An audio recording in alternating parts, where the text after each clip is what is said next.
ഇന്ന് ഞങ്ങൾക്കൊരു special day ആണ് കേട്ടോ. ഇന്ന് എൻ്റെ ചേച്ചിയുടെ ഹസ്ബൻഡിൻ്റെ ബർത്ത്ഡേ ആണ്. അതുകൊണ്ട് തന്നെ വലിയ സെലിബ്രേഷനൊന്നും ഇല്ലെങ്കിലും എല്ലാവർക്കും കൂടി കൂടാമെന്ന് ചേച്ചി പറഞ്ഞിട്ടുണ്ടായി. രാവിലെ വീട്ടിൽ കുറച്ച് പണികളൊക്കെ തീർക്കാനുണ്ടായിരുന്നു കേട്ടോ. അതൊക്കെ ചെയ്യുന്നതിനിടയിൽ ശമ്പൂട്ടനെ ഉറക്കാൻ കിടത്തിയിട്ട് അവൻ ഉറങ്ങിയില്ല. ആദ്യം എന്തൊക്കെയോ ചെറിയ ചെറിയ കാര്യങ്ങൾ തീർത്തു, പിന്നെ ശമ്പൂട്ടിനെ റെഡിയാക്കാൻ തുടങ്ങി കേട്ടോ.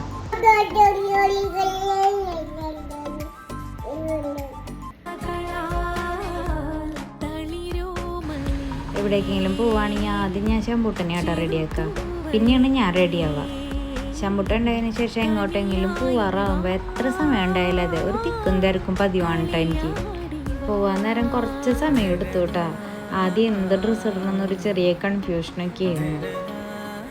ആക്ച്വലി എവിടേക്കെങ്കിലൊക്കെ പോകാനുണ്ടെങ്കിൽ ഈ ഗെറ്റിംഗ് റെഡി പ്രോസസ്സാണ് ചിലപ്പോൾ ഏറ്റവും നീളുന്നത്. പോകാനുള്ള സമയം നോക്കിയാൽ പെട്ടെന്ന് പോകണമെന്നായിരിക്കും, പക്ഷെ റെഡിയാകാൻ തുടങ്ങിയാലോ ഓരോന്ന് ഓർത്ത് വീണ്ടും ഓരോന്ന് ചെയ്യാനുണ്ടാവും. അങ്ങനെ എൻ്റെ റെഡിയാവലൊക്കെ കഴിഞ്ഞു കേട്ടോ. ഇറങ്ങണ നേരത്തെ തിക്കും തിരക്കും ബഹളം ഈ വീട്ടിലും ഉണ്ട് കേട്ടോ. അങ്ങനെ ഞങ്ങളെല്ലാവരും കൂടി വീട്ടിൽ നിന്ന് ഇറങ്ങിയിട്ടാ. ശമ്പൂട്ടിന് ഭയങ്കര ഇഷ്ടം ഇങ്ങനെ കാറിൽ യാത്ര പോകാനായിട്ട്. ഞങ്ങളാണെങ്കിൽ എവിടേക്കും അങ്ങനെ അധികം പോവാറില്ല. അങ്ങനെ അവസാനം അവിടെ എത്തി വീട്ടിലേക്കൊക്കെ കയറി. ആദ്യം വിചാരിച്ചത് വെറുതെ പോയി ബർത്ത്ഡേ വിഷൊക്കെ ചെയ്തു ഒന്ന് ചില്ല് ചെയ്ത് വരാമെന്നാണ് വിചാരിച്ചത്. പക്ഷെ അവിടെ എത്തിയപ്പോഴാണ് കാര്യങ്ങൾ കുറച്ച് മാറിയത്.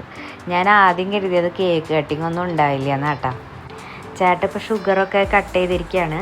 ഹെൽത്ത് നല്ല രീതിയിൽ ശ്രദ്ധിക്കുന്ന ആളാണ് കേട്ടോ. അതുകൊണ്ട് തന്നെ ബർത്ത്ഡേ ആണെന്ന് പറഞ്ഞ് ഞാൻ പുറത്തുനിന്ന് കേക്കൊന്നും വാങ്ങണ്ടെന്ന് വിചാരിച്ചിട്ടുണ്ടായി. അവർക്ക് ചായയുടെ കൂടെയൊക്കെ കഴിക്കാൻ പറ്റുന്ന രീതിയിൽ ഞാൻ വീട്ടിൽ തന്നെ ഒരു ചെറിയ ഹെൽത്തി കേക്ക് ഉണ്ടാക്കിയിട്ടുണ്ടായിട്ടാ. ആക്ച്വലി അത് ബർത്ത്ഡേ കേക്കായിട്ട് കട്ട് ചെയ്യാൻ വേണ്ടി ഉണ്ടാക്കിയതൊന്നല്ല, വെറുതെ എല്ലാവരും കൂടിയിരുന്ന് കഴിക്കാനായിരുന്നു.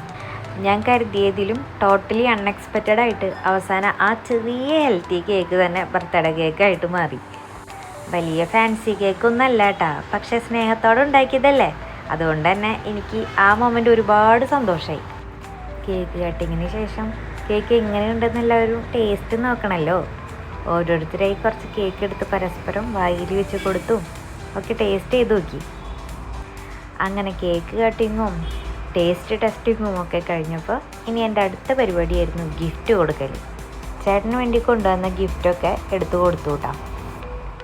നമ്മൾ പ്ലാൻ ചെയ്യാത്ത ചെറിയ മൊമെൻറ്റ്സ് ആണല്ലോ പലപ്പോഴും ഏറ്റവും നല്ല മെമ്മറീസ് ആയിട്ട് മാറുന്നത്. പിന്നെ എല്ലാവരോടും കൂടി കുറച്ച് സമയം സ്പെൻഡ് ചെയ്ത് ഭക്ഷണമൊക്കെ കഴിച്ചു. അങ്ങനെ വലിയ പരിപാടിയൊന്നും ഇല്ലാണ്ട് പോയൊരു ചെറിയ ബർത്ത്ഡേ വിസിറ്റ് അവസാനം നല്ലൊരു സന്തോഷമുള്ള ദിവസമായി മാറി. പിന്നെ ഞങ്ങൾ അവിടെ നിന്ന് ഇറങ്ങിയിട്ടാണ്. എനിക്ക് പേഴ്സണലി ഇന്നത്തെ ദിവസം കുറച്ച് സ്പെഷ്യലായിരുന്നു. കാരണം ചില ബന്ധങ്ങൾ അങ്ങനെയാണ്, ബ്ലഡ് റിലേഷൻ ഇല്ലെങ്കിലും നമ്മുടെ ജീവിതത്തിൽ അവർക്ക് കിട്ടുന്ന സ്ഥാനം സ്വന്തം ആളുകളുടേതായിരിക്കും. അങ്ങനെയുള്ള ഒരാളാണ് കേട്ടോ എനിക്ക് എൻ്റെ ചേട്ടൻ.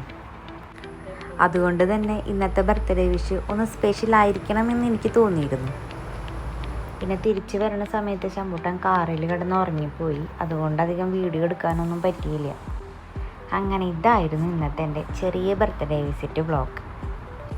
അങ്ങനെ ഈ വർഷം ഒരുപാട് സന്തോഷവും സമാധാനവും നിറഞ്ഞ നല്ലൊരു വർഷമായി തീരട്ടെ എന്ന് ഞാൻ ആശംസിക്കുന്നു.